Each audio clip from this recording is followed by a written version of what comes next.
Η Λία Τσαπανίδου έχει δύο κορίτσια δίπλα της, τη Μαρία Όλγα Ραϊμόντο και την Εύη Τσιρογιαννίδου. Καλημέρα και στα δύο κορίτσια.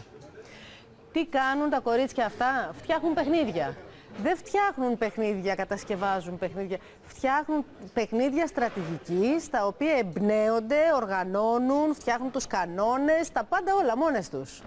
Για να σου δώσουμε το λόγο λοιπόν, Λία, να γλιτώσουμε και αυτή την διαφορά.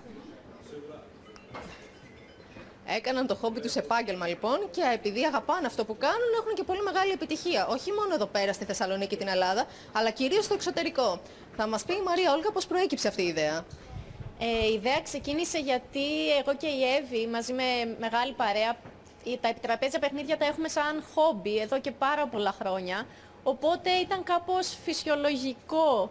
Δηλαδή είχαμε φτάσει στο σημείο να παίζουμε 8 ώρες συνεχόμενες επιτραπέζια παιχνίδια και ο κόσμος ρωτούσε «Ρε παιδιά, 8 ώρες ο κόσμος δουλεύει, θα μπορούσατε να το είχατε για δουλειά αυτό».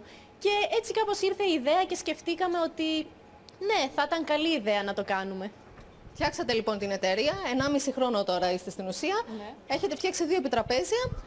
Έχουν μεγάλη πέραση μέχρι και στην Ιαπωνία. Ναι, είναι 2 διαφορετικά επιτραπέζια. Το πρώτο μας επιτραπέζιο που λέγεται Intrigue City είναι ένα παιχνίδι στρατηγικής.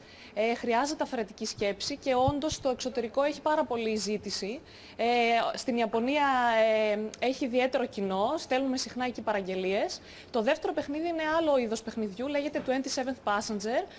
Είναι νουάρη αισθητική του, είναι μυστηρίου. Βρισκόμαστε πάνω σε ένα τρένο δεκαετία 1920 στη Νέα Υόρκη. Είναι περισσότερο διασκεδαστικό, παρέας και έχει πάρα πολύ ζήτηση στην Αμερική και στην κεντρική Ευρώπη.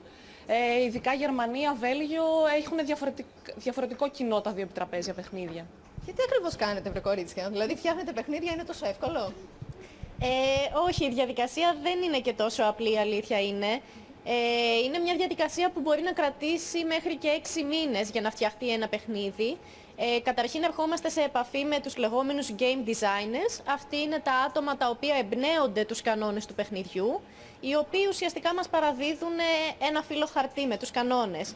Και εμείς από εκεί και πέρα δοκιμάζουμε το παιχνίδι, σκεφτόμαστε σε ποιο κόσμο μπορούμε να το εντάξουμε, γιατί ηλικία θα είναι, πώς θα ονομάζεται.